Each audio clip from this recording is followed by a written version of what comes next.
ये जो ब्रह्मचर्य है, इसके 8 गलतियां होती हैं जिनसे ब्रह्मचर्य क्षीण हो जाता है। पहला, परस्पर दर्शन काम भाव से। स्त्री पुरुष का परस्पर दर्शन, आपने और कोई क्रिया नहीं हुई, केवल आपने काम भाव से युक्त होकर पुरुष को देख लिया या पुरुष स्त्री साधक को देख लिया, बस गंभीरता पूर्वक अंदर वासना पूर्वक आपने देख लिया। अब आपका ब्रह्मचर्य टिक नहीं सकता, किसी भी तरह से क्षीण हो जाएगा, आपको पता भी नहीं चलेगा। ये 8 प्रकार की गलतियों को सुधार कर लिया जाए तो पूर्ण ब्रह्मचर्य का अनुभव होने लगेगा। कभी भी किसी माता बहन की तरफ दृष्टि जाए, तत्काल उनमें भगवती का भाव करते हुए, जगदम्बा का भाव करते हुए, या श्री जी की सहचरियों का भाव करते हुए, या अपनी बहन का भाव करते हुए। हाँ, अपनी बहन में कहीं गलती भावना थोड़ी आती है, अपनी माँ में कहीं गलत भावना थोड़ी आती है, अपनी बेटी में कहीं गलत भावना थोड़ी आती है। ऐसे सद्भाव रखिए, कोशिश कीजिए कि उनके मस्तक और केशों पर, नेत्रों पर दृष्टि न जाए, चरणों पर दृष्टि रहे। जो चाहे आपन कल्याणा, सुजस सुमति शुभगति शुभनाना, सो परनार लीलार गोसाई, तजो चौथ के चंद्र किनाई। जैसे चौथ के चंद्रमा को देखने से कलंक लगता है, लोग बचते हैं, ऐसे ही माता बहनों के नेत्र, मस्तक और केस, इन 3 को देखने के लिए अपनी दृष्टि को बचा लो।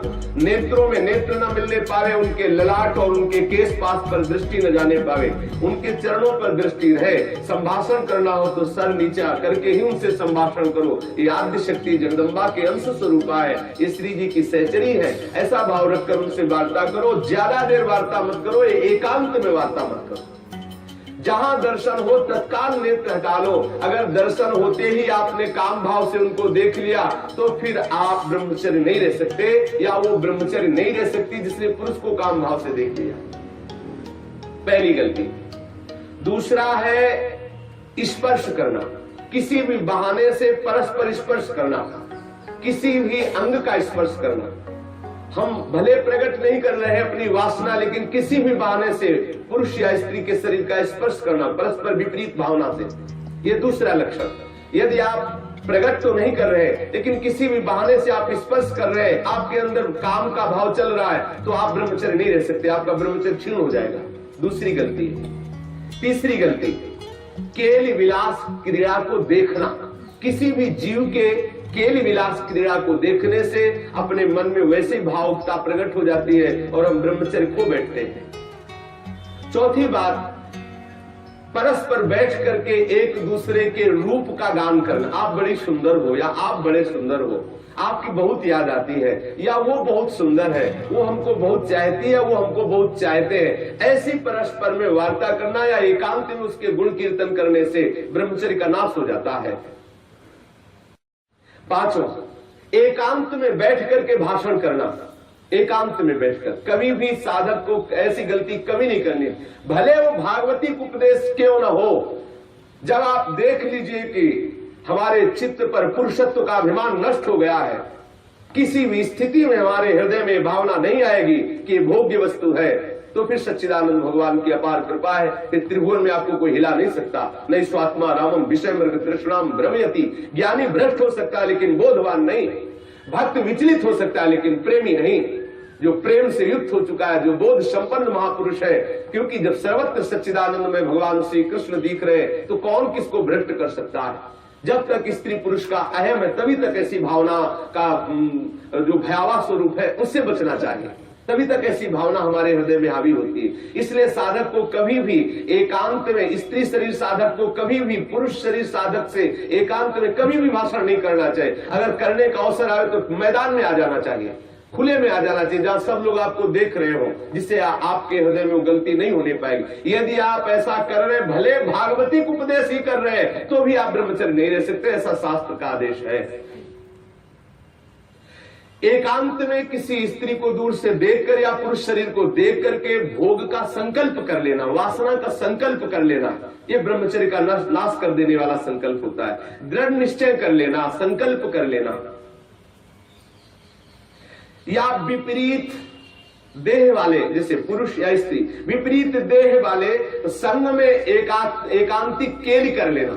ये अष्ट प्रकार के जो ब्रह्मचर्य नष्ट करने वाले भाव है, इनसे पूर्णतया बचा जाए। जो ब्रह्मचर्य रहना चाहे कभी भी कामुक दृष्टि से परस्पर शरीरों को ना देखे। स्त्री शरीर साधक या पुरुष शरीर साधक परस्पर किसी को कामुक दृष्टि से न देखे।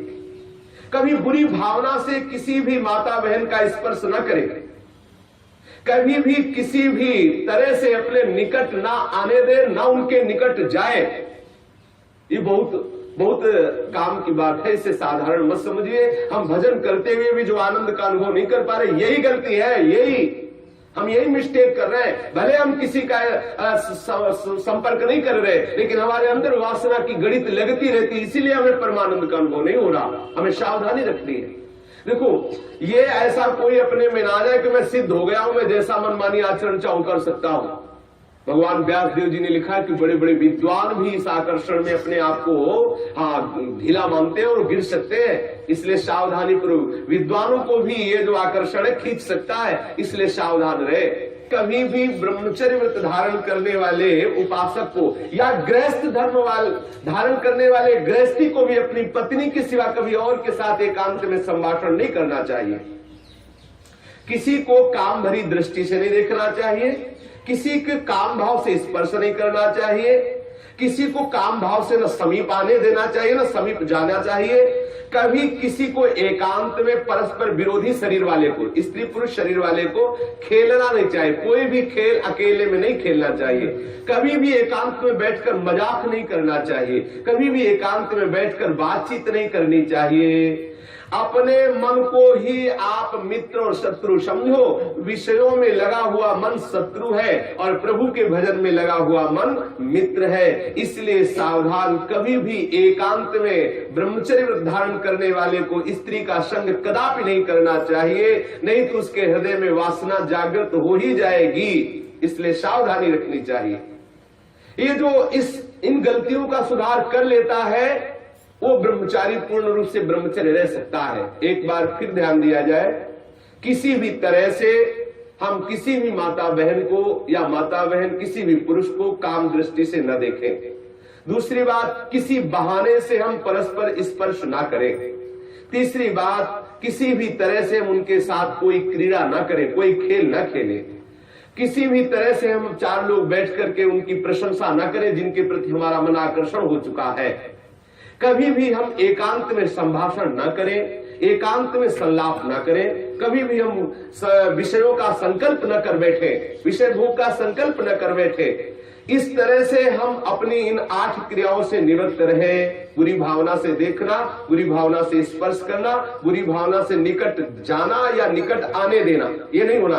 बुरी भावना के साथ अंदर से भावना बुरा रखते हुए खेल खेलना, मजाक करना, बातचीत करना, इस तरह से अपने मन को हम विषयों से बचा सकते हैं। अगर इन 8 क्रियाओं से बचा ले गए तो हम ब्रह्मचर्य रह सकते हैं। यदि आप ब्रह्मचारी होना चाहते हैं तो आप अपने मन को शुद्ध रखिए। आप अपने हृदय को कभी खाली मत छोड़िए। हृदय खाली रहेगा, मन अशुद्ध रहेगा तो शरीर में ब्रह्मचर्य रह नहीं सकते। और जिसका हृदय और शरीर और मन तीनों अशुद्ध है, वो कभी भजन नहीं कर सकता। इसलिए सावधान। आज तो और बहुत बुरी दशा हो रही है। भक्ति के नाम पर वासना का पोषण करते हैं, भक्ति के नाम पर। हम सखी तुम सखा, ये समझ जाने कौन सा नाटक। भगवान कैसे कैसे प्रपंच चल गए हैं, कैसे कैसे प्रपंचिक लोग अपनी वासना की पूर्ति के लिए भक्ति का आडंबर कर रहे हैं। भक्ति को हंसी मजाक समझा जा रहा है। राधा कृष्ण की इस महाप्रेममयी लीलाओं को कैसे किस भावना से घसीटा जा रहा है। बहुत दुर्गति होगी, बहुत सावधान। वो देख रहा है जो सबको देख ले। अरे कोई देखे न देखे, तुम तो देख ही रहे हो ना, तुम्ही को वहां बोलना पड़ेगा, वहां तुम छुपा नहीं सकते। सर्वशक्तिमान भगवान तुम्हारे अंदर बैठे देख रहा है। भजन करना चाहते हो, भगवत प्रेम प्राप्त करना चाहते हो तो ब्रह्मचर्य पर पूर्ण दृष्टि रखो। Thank you for watching. Please like, share and subscribe.